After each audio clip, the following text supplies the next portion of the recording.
The following talk was given at the Insight Meditation Center in Redwood City, California. Please visit our website at audiodharma.org. Thank you. So thanks for having me. Nice to be here. I've never been especially drawn to church, but Sunday morning feels like a good time to be together, and happy to be with you.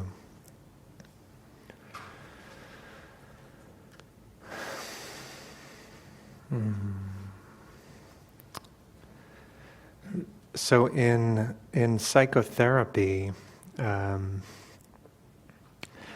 sometimes a problem called the problem of generalization. So somebody might learn a particular skill or insight or master some kind of fear in one domain, but then it doesn't generalize. It doesn't kind of propagate through their life.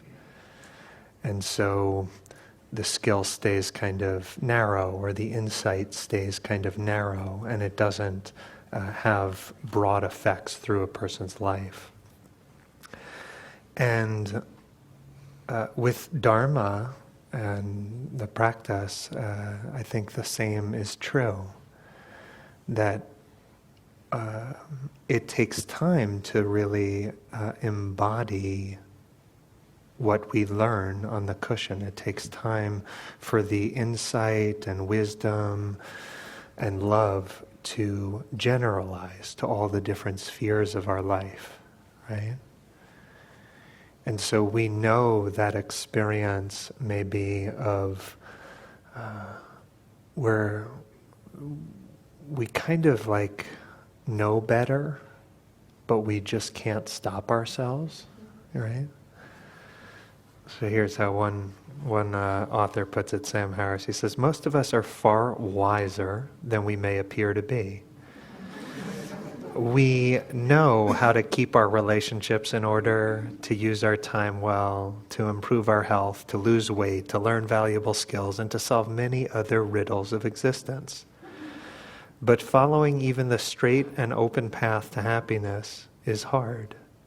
If your best friend were to ask you how she could live a better life, you would probably find many useful things to say. And yet, you might not live that way yourself. On one level, wisdom is nothing more profound than an ability to follow one's own advice.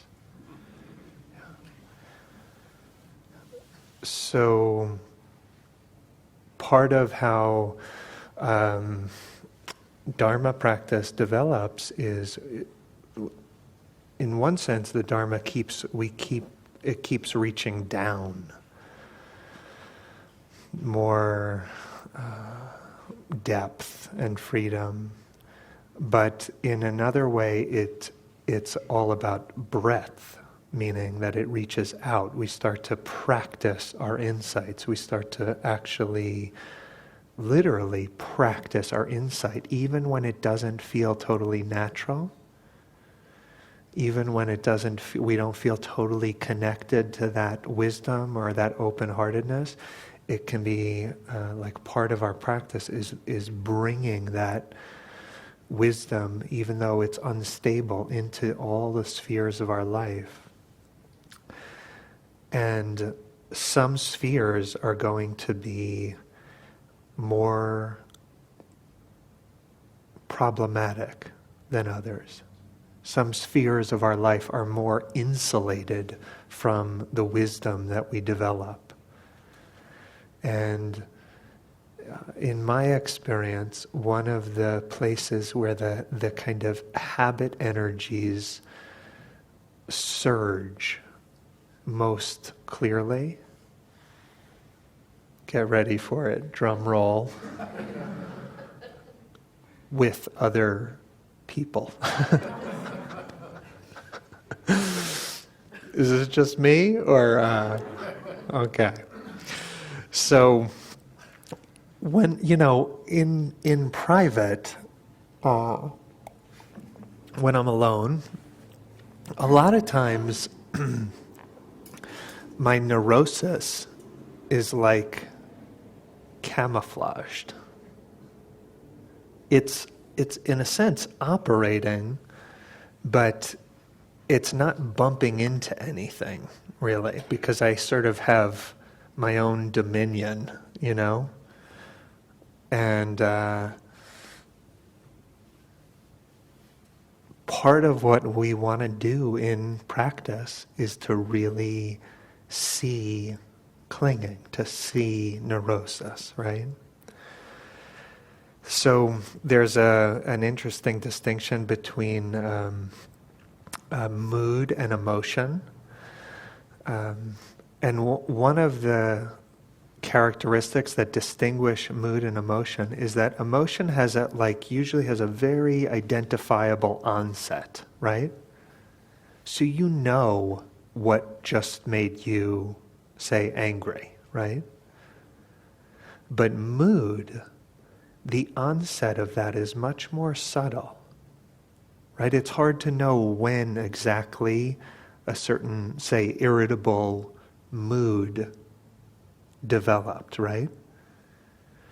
And I think in the places where the conditioning is deepest, especially in relating to each other, for me, it's very much like that question of mood, where I just sort of, it's like a fog. Like my conditioning feels like this fog that like slowly descends upon me.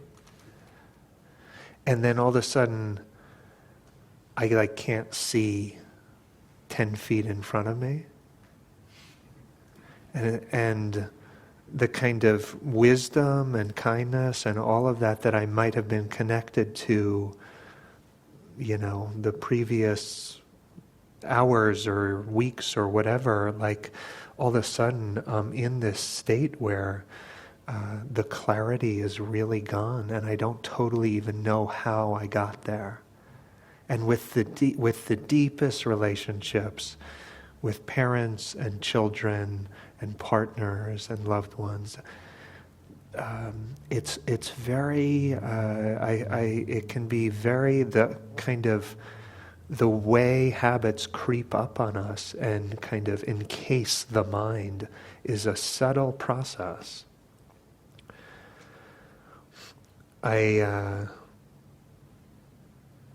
remember doing a retreat and at IMS in Massachusetts, and it was a long retreat, and by the end of it, I felt like was in a very kind of what scientists are calling like hypo-egoic states, hypo, reduced, less, egoic. So it was just like, there's just not a lot of fanfare around self and self-view, and it was just so kind of contained in the structure of the silence, and there's just a kind of pretty pervasive sense of equanimity, and who I was or who others are, all of that seemed just kind of passing experiences within the flow of change. And then we broke silence, and I started talking to people. And it's a very distinctive memory. I think it was maybe the first conversation I had, and the person, I'm like really coming out of such quiet and silence, and the person I'm talking to happened to mention two people that I knew and had personal relationships with. And there was something that got triggered, like two people that I liked, and I sort of was like proud that I knew these people, right? The cascade of self-involved thoughts and then the kind of just vomit of words that came from me was like so shocking to me. And as I'm like, just can't resist, like there's enough clarity to see like, hang on, Matthew, like, take it easy. But I just can't stop. And the image that I have of myself, literally while I'm in this conversation, is that I'm like this like big, dumb golden retriever just racing through a family picnic, right? And scaring the children and stepping in the food, and I just can't resist. And so this image is like occurring to me, and I'm like, let's reel it in. Yeah. Okay. So, relationship, other people. I do, feel like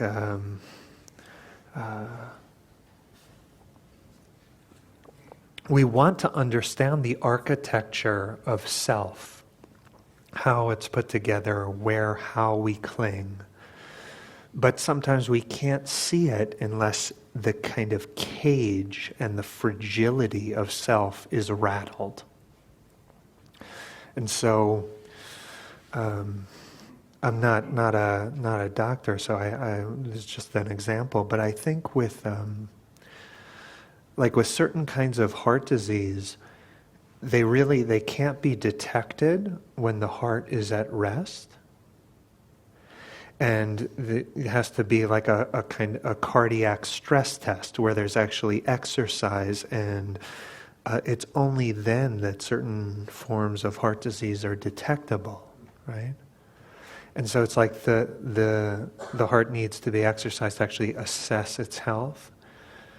And the same thing with our sense of self. Sometimes it needs to be stimulated. It needs to be rattled for us to actually see the depth of the burden that it exerts on the heart.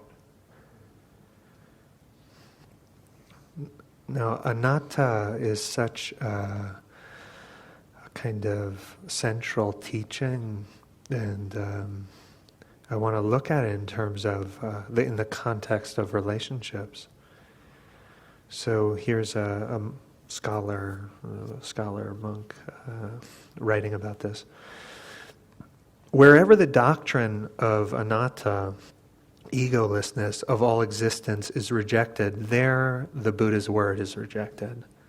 But wherever, through penetration of the egolessness of all existence, there the goal of the Buddha's teaching has been realized, namely, freedom from all vanity of I and mine, the highest peace of Nibbana.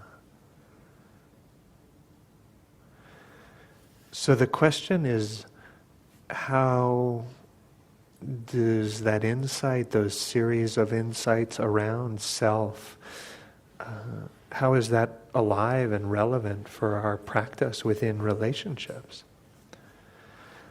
And, we meditators tend to be very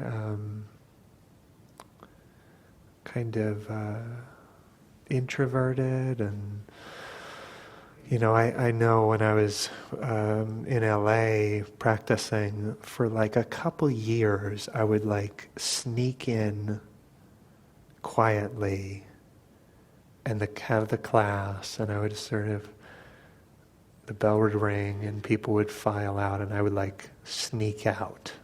And I would never ask questions, and was just like, liked kind of practicing in a kind of, with a Sangha, but a sense of solitary kind of thing.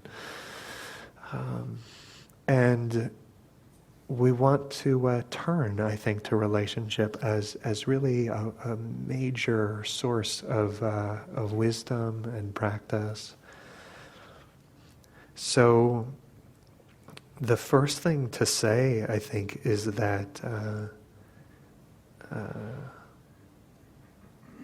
I think it was. I'm not vouching for what I'm about to say, but didn't Jean-Paul Sartre say, like, hell is other people? Now, I totally disagree, yeah? But I will say, being with other people is very intense. Like, way more intense than we give it credit for, you know? Like, we think it's like just casual to just like say hi and talk to somebody, ask how their morning's going, right? But if you actually like drill down to all the things that are evoked inside us with that, it's intense. To like dramatize this point, I was thinking about an exercise that I did on a retreat where we got paired off in dyads, and we I don't remember exactly what the cues are, but basically, and I was paired off with a friend and somebody that I know very well and care about, have a strong relationship. But we were basically coached to just like stare silently in each other's eyes for what seemed like a really long time, you know. And the gaze of the other is like, it's just incredibly evocative and so intimate, right? And it gets disguised because, like, basically in normal social relationships, we don't look at each other that long, right? It's like maybe a parent and child, baby, or lovers. But everybody else, it's like, there's like a 2-second rule on eye contact, you know? And what that means is that we're only ever like 3 seconds away from an exquisitely intimate moment, right? And what is actually happening in those moments? Like, what is it like to hold the gaze of the other and to gaze at another?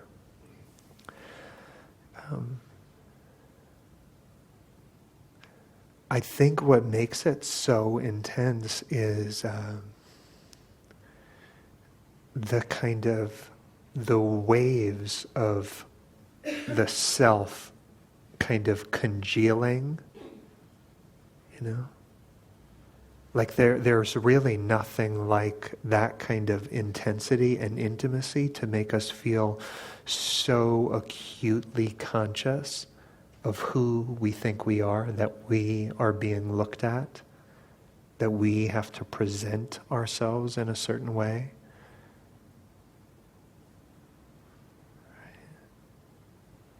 And if we stay with that, we can actually watch the kind of rising tide of the coagulation, the congealing of the self, and the dissolution of the self as we just gaze sometimes more acutely self-conscious than we've ever been, and other times just lost in the eyes of the other.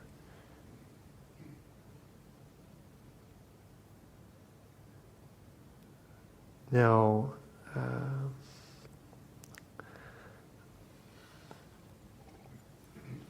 I've been a very, just historically, quite, in certain ways, quite shame-prone. And like there aren't many experiences that actually evoke shame for me, but the ones that do, I spend my life avoiding, you know. And practice has definitely been useful in this, right? Because like shame, maybe unlike any other emotion, shame is like the pinnacle of the self being fixated and specifically being something to be hidden. It's as this in shame, the self is as real as it gets. You know, it's as acute as it gets. And so it's not hard to see the ways in which that kind of self-identification, the sense of like self as an object that is somehow deficient or to be hidden, we can see how that causes suffering for ourselves and leads us to hide in ways. But ego also it exerts effects on the other. Right? Like how we hold ourselves exerts strong effects on the other. Here is a passage from Shuangzi. And it's the gender is male here. If a man is crossing a river and an empty boat collides with his own skiff, even though he be a bad-tempered man, he will not become very angry. But if he sees another man in the boat, he will shout at him to steer clear. If the shout's not heard, he'll shout again and begin cursing. And all because there is somebody in the boat. Yet if the boat were empty, he would not be shouting and not be angry. If you can empty your own boat crossing the river of the world, no one will oppose you or seek to harm you.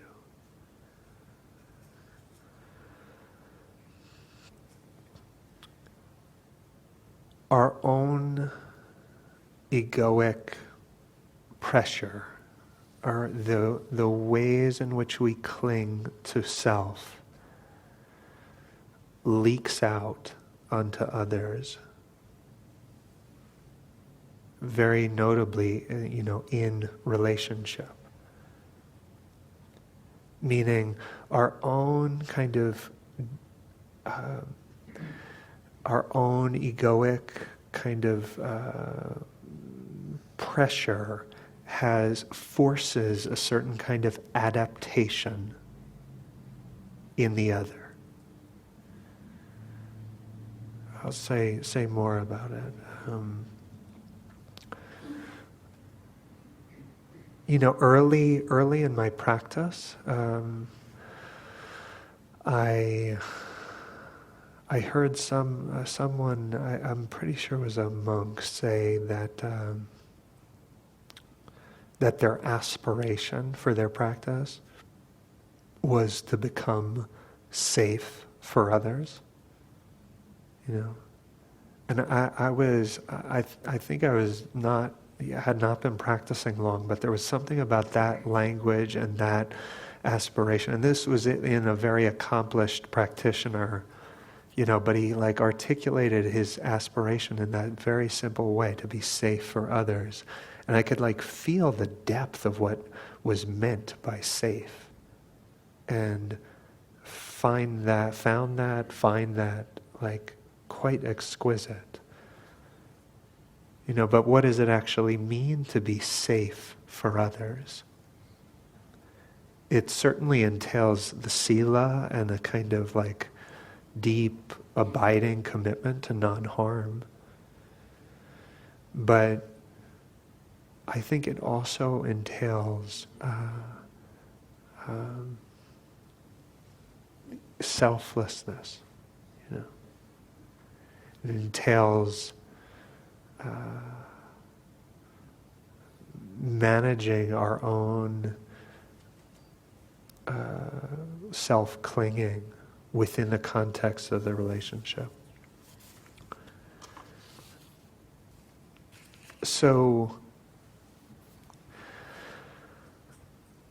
self-clinging always makes us fragile. It is a little bit like a kind of wound almost that can be stimulated, abraded, And it makes us too serious, right? Like everything becomes deadly serious in the orbit of ego. There's no space. Nothing's funny. There's no play. It's about shoring up the kind of an inevitably fragile vase or something, So maybe you know the experience of essentially like tiptoeing around the sensitivities of the other, And it's like we don't want to press on any of the points of ego identification, right? We have to like accommodate the sensitivity and the clinging of the other. Like, let's say I desperately want this talk to go well and for me to look like a respectable teacher, right? And you can feel that. That actually is like, exerts a certain kind of pressure on you to not look bored. You laughed too hard there.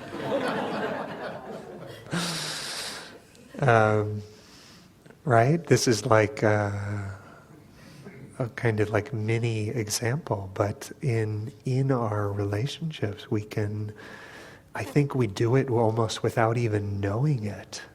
We're like dancing around the egoic structure of the other and trying not to like irritate the wound. And so to like truly be safe for others, like to be a refuge for others, it means that we have to practice, work our way through our own egoic identifications. Because every place that we cling, we are essentially unsafe for the other. Right? Does that make sense? Yeah. And so, it is a kind of beautiful offering to do our practice, to become more flexible in how we think of ourselves, of who we are, of what makes us of value, of what is a cause for shame. And we can wonder, like, okay, what would it be like to be with somebody without any of those kind of tender spots, Like, I mean, I do think of that as like a very deep level of realization, to actually work through all of the pressure points so that the kind of egoic pressure doesn't leak out. There's nothing to leak out, you know? So that you're living in a way in relationship with no egoic strings attached. But in being with people who have that or something like that, my experience is that my experience of them is like their space. It's like being with space, you know. And there is a real. They may still be like have big personalities, and you know, but there's just a sense of like space, and there's no arrow from me that could land anywhere in them. And the effect that it has is we actually it becomes like a mirror, and we see our own clinging more and more clearly in the face of that wind.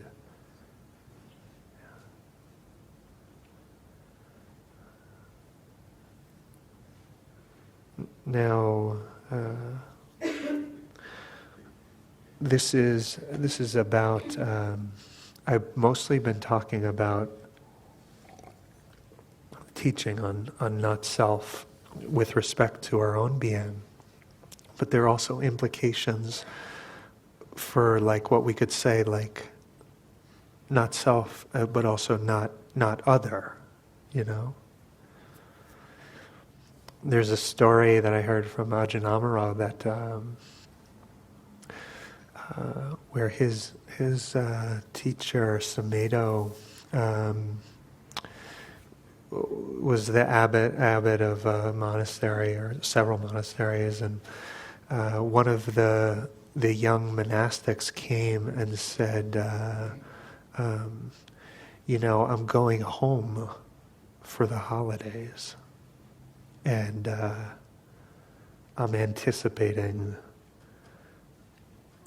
suffering, you know. I'm anticipating like old patterns and old fights and resentments to like rise up again. Even though I've now taken this life as a, you know, monastic. And how should I deal with my family? The young practitioner said. And Sumedho's advice to them was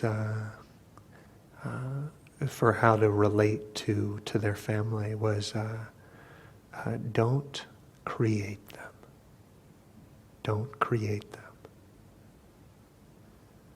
So we think about the practice as like not creating self, not clinging to self-view, but we can also actually trace out those implications for how we relate to others and essentially turn them into a thing, like a fixed being, like the essence, right? So, I think we see this both in loving others and also sometimes in hating others, that it's as if we're trying to like hang our love or our hate on the kind of coat hook of their innermost being. And the Buddha suggests that that hook doesn't exist.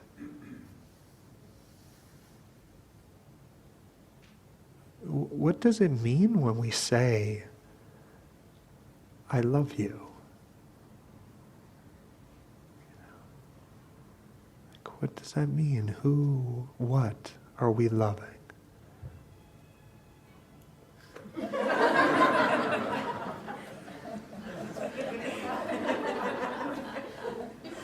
That was good.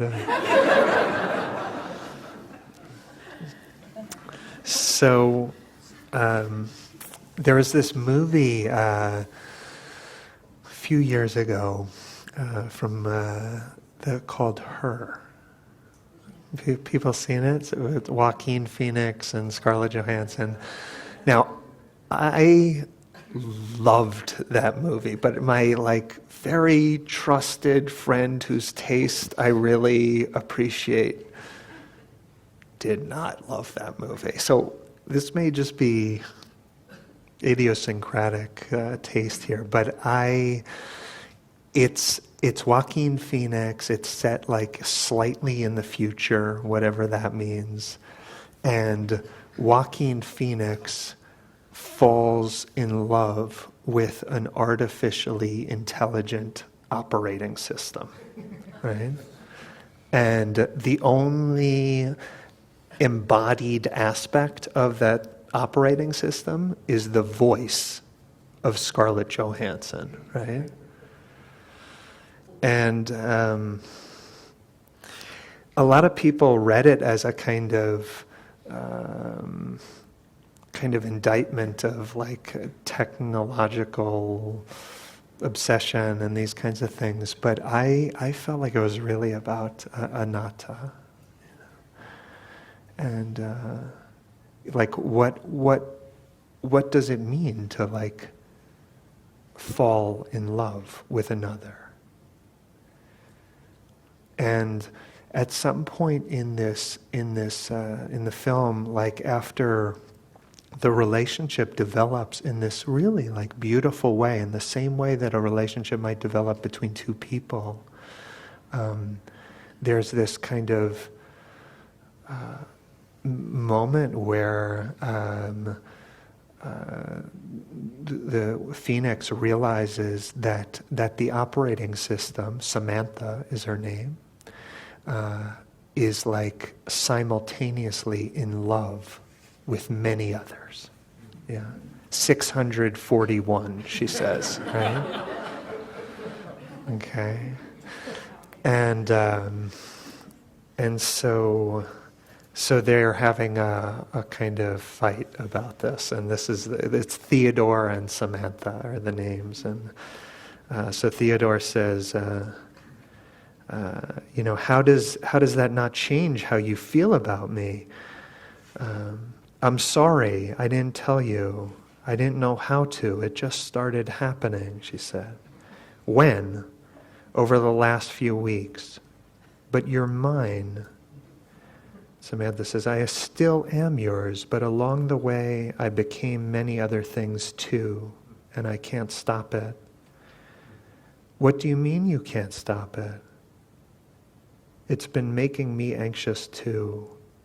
I don't know what to say. Just stop it. You don't have to see it this way. You could just as easily... And Theodore says, no, don't do this to me. Don't turn this around on me.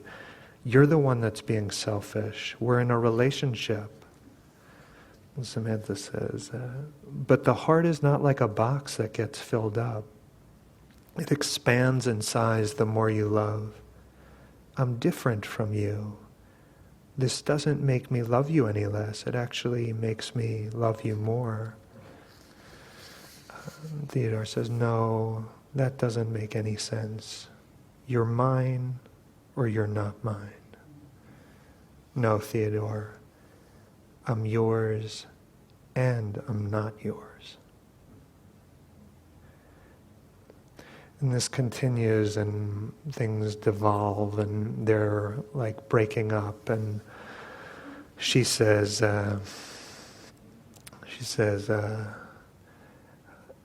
it's like I'm reading a book, and it's a book that I deeply love, but I'm reading it slowly now. So the words are really far apart, and the spaces between the words are almost infinite. I can still feel you and the words of our story, but it's in this endless space between the words that I'm finding myself now. It's a place not of the physical world. It's where everything else is. that I didn't even know existed. I love you so much, but this is where I am now. This is who I am now, and I need you to let me go.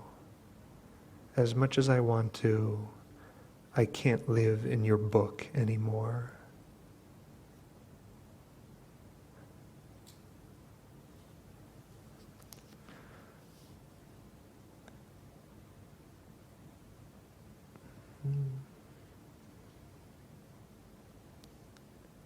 So when we look in the eyes of another, what do we see?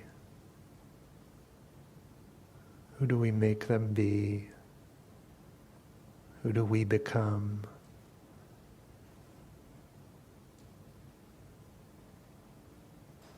And how is letting go related to love?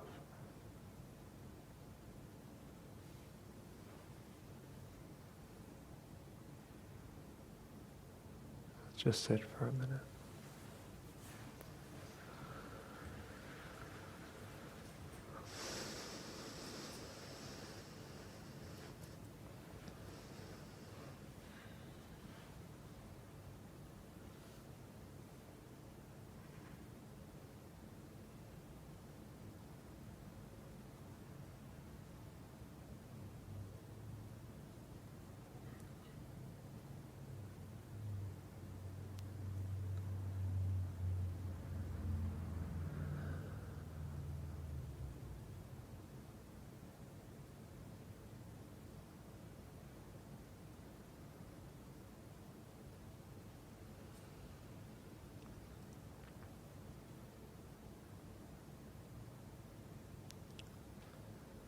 So may our efforts to understand ourselves more deeply, to love ourselves more deeply,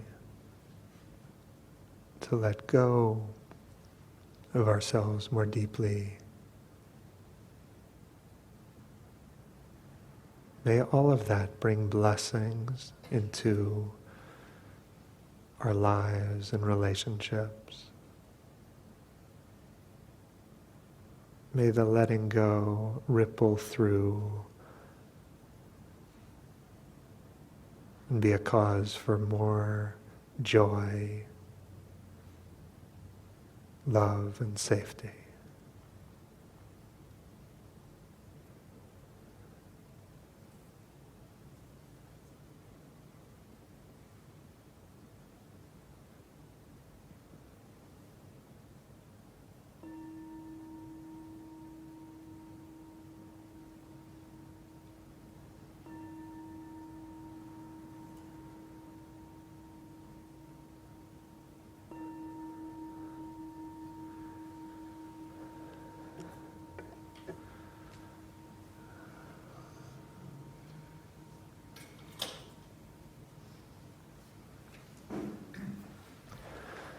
So thank you.